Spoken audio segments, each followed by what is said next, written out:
Зохиолч Балсан цэрэнгийн ойдов. Бүрээд зоны шүтэн Барс Бавж Баатар хазаар гүйлгдэг шилийн сайн эр байж. Зарим улс үндэстний гарал үүсэл ямар нэгэн домогтой холбогддог.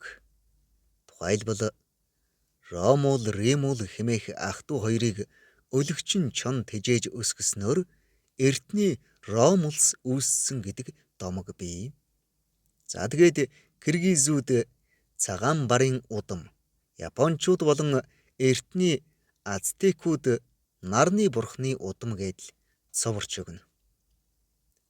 Хамгийн ойрын жишээ гэгтэл бидний Монгол угсаатан Тэнгис далайг гаталж ирсэн Бүртэж чон гоо марлын удам болоод явчихдаг. Үүн шиг Бүрээд зон мөн л өөрийн гэсэн домог түүхтэй ажээ.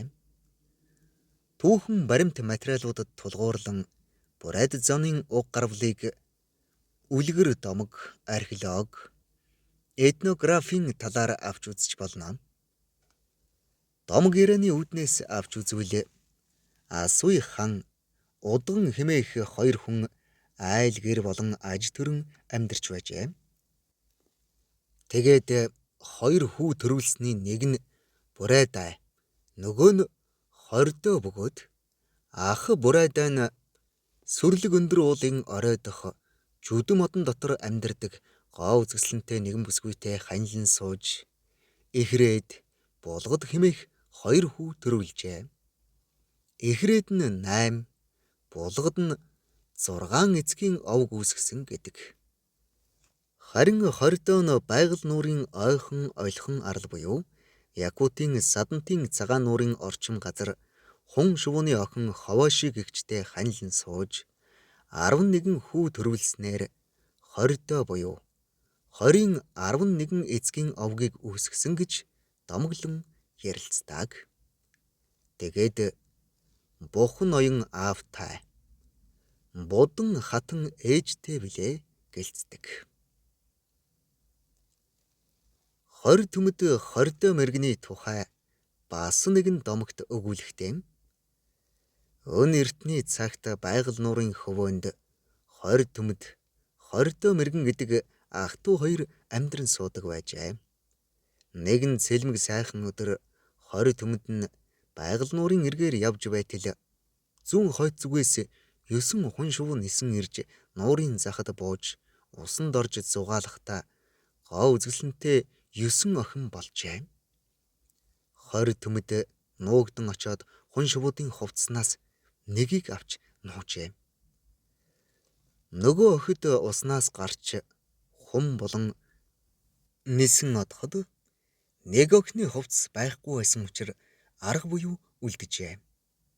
Нуугдан харж байсан Хордоо мэргэн тэр охин дээр очиж хувцсыг нөгөөд харин хун шувуу болдог өмсгөлийн өглгүй нууцлжээ. Тэгээд тэр хоёр дотн танилцж гэр бүл болж сайн сайхан амьдарч 11 хүү төрүүлжээ. Нэгэн цэлмэг сайхан өдөр эхнэр нь юм ойж нөхөр нь ширмэн тогоонд хоол хийж байжээ. Гэтэл эхнэр нөхрөөсөө хун шувуу болдог өмсгөлийн минь өгөөч гэж гуйсан байна. Нөхөр нь өмсгөлийн өгөхөд түүнийг өмсөнгүүт хун шувуу болж гэрийнхээ тооноор нисэн гарахад нөхөр нь хар хөө болсон тогооныхаа бариулаар хоёр хөлийн самардаад алдахдаа чи минь явбал явдаа. Харин төрүүлсэн 11 хүүдээ нэр өг хэмээжээ. Үүнийг сонсоод хун шувуу болсон эхнэр нь хүүгдүүд, галзууд, хуацай, халибан, батнай, худай, гушид, цагаан, шарайд, бодонгууд, харгана гэж нэрлээд та нар минь үеийн үед аз жаргалтай сайн сайхан амьдрах болно гэд нисэн оджээ. Ийхүү 20-ын 11 овог үүссэн гэж домоглон ярилцдаг. Үүн лүгэ Барс Бавж Баатар хэмээх нэр Бүрээд зоны домог түүхэнд мөнхөрч үлдсэн байх бөгөөд Энэ хүний нэрийг мэдэхгүй бурайд хүн бараг үгүй бизээ. Нэг ёсондоо Барс Бавжбаатар нь дэлхийн улс орны ард түмний дунд дэлгэрсэн ардын баатрын хэмжээний хүн байж. Их эрдэмтэн Цвен болон Орос бурайдын эрдэмтдийн цуглуулсан домог зүйн холбогдолтой судалгаануудад өгүүлснээр бол Бавжбаатар нь гайхалтай мэрэгэн харвдаг, цөс зориг ихтэй, нэгэн цаг үеийг эзэлсэн сайн эр байжээ. Байгаль далайн баруун эрэгт Орос цэргийн анхны отряд ирэхэд Бавжбаатар тэдэнтэй амь хайргүй тулалдаж, галт зэвсэг бүхий орсуудыг ном сумаар харван ухрааж байсан бурайд эрчүүдийн манлайд явсан гэдэг.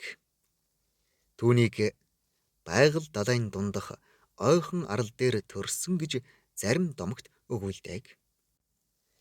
Тэр бага наснаасаа эхлэн ном сум харваж, адуу малтай ноцолдож, хад чулуу өргөж, эр биеийн бяр чадал нэмэгдэж байж.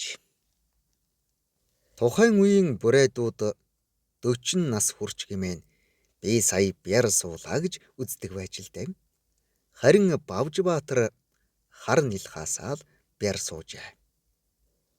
Тэр бээр ах トゥ гуруулаа байсан бөгөөд хоёр дүүг нь Нанх Яна Хонтоолы гэдэг байжээ.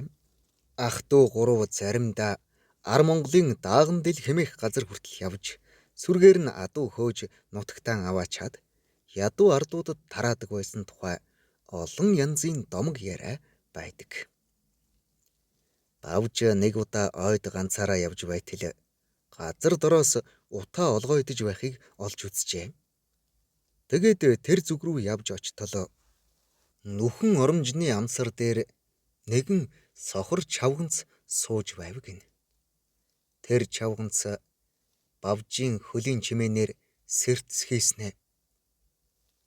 Хүү минь ээждэн элэг авчир буу гэж асуухад Бавж хариу дуугарлгүйгээр шууд харваад алчихжээ.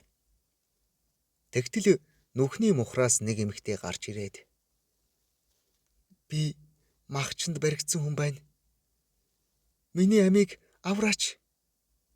Таны алдаг энэ эмгэн махчны ээж. Миний нутаг Ар Монгол газарт би гэхэд Бавж махчин хаачсан бэ гэж асуужээ.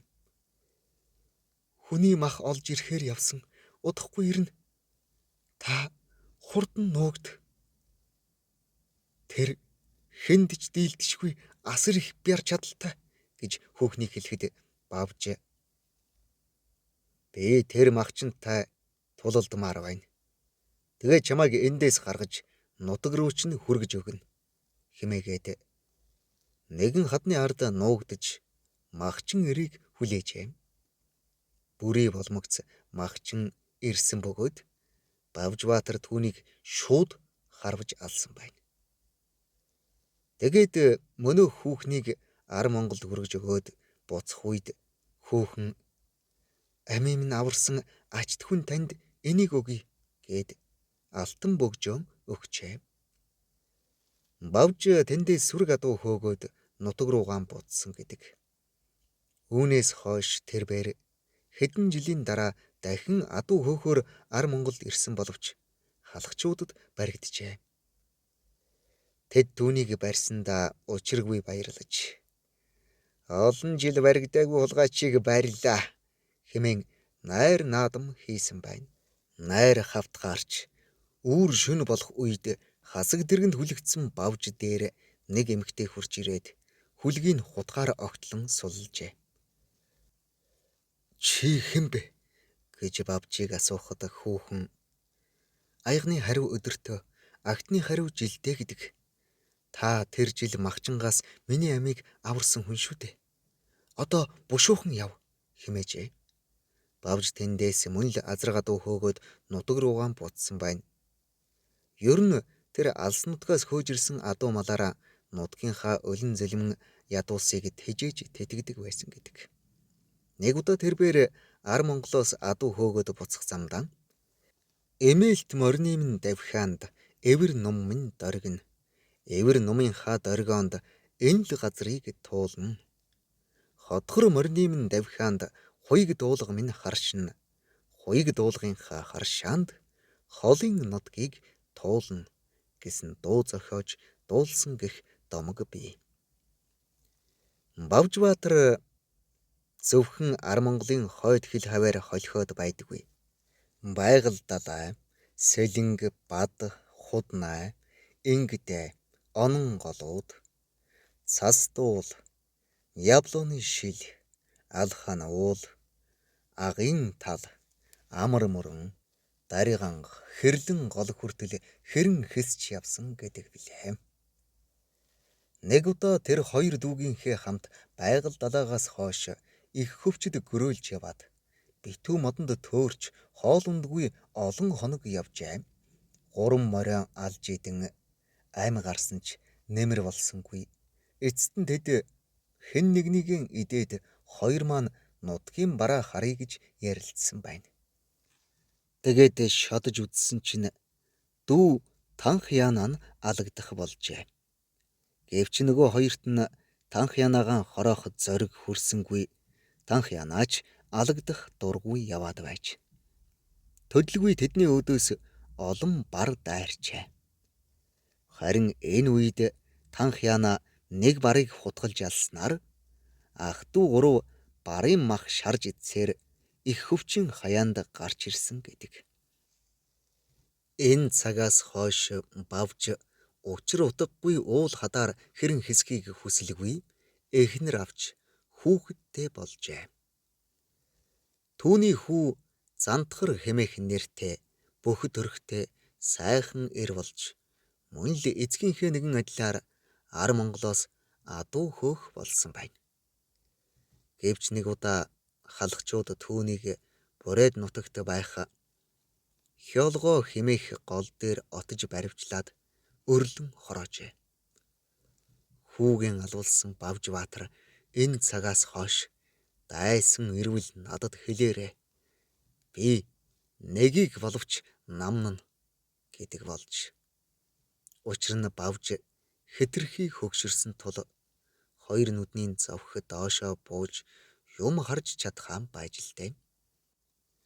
Тэгтэл нэгэн удаа дүү хонтоолын огт юм харахаан байсан түүний цэц мэргэнийг шалгах гээд хажуудах уулан дээрээс нь яг л дайсан аятай довтолж Бавжийн хажууд байсан хүмүүс ч дайсан ирлээ гэж шуугилджээ.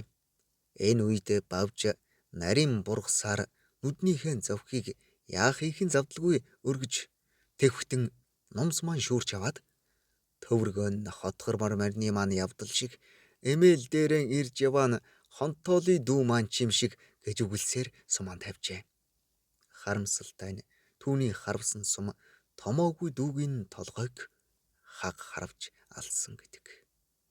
Бавж сүүлдээ бүр хөөгшөрч үхчихгүй, сэхчихгүй болсон үедээ та нар намайг үхэхийг хүлээсний хэрэггүй. Яг одоо миний өвчүүг хадаж зүрхий минь суглаад галд түл гэж ойр дотныхоо хүмүүст зарлигджээ.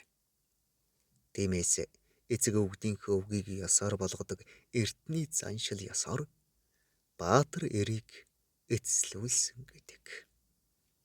Түүнийг Бурайд нутгийн Худнай голын зүүн эрэгт Улаан бургаст хэмээх газарт нутаглуулжээ.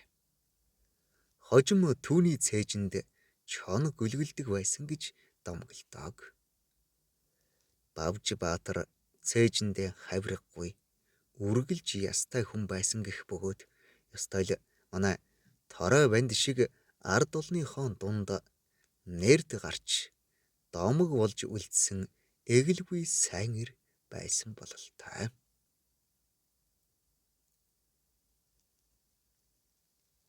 Эмэгтгсэн Балсан сэрэнгийн ой дов уншсан Эрхэн баярын Бат дорж.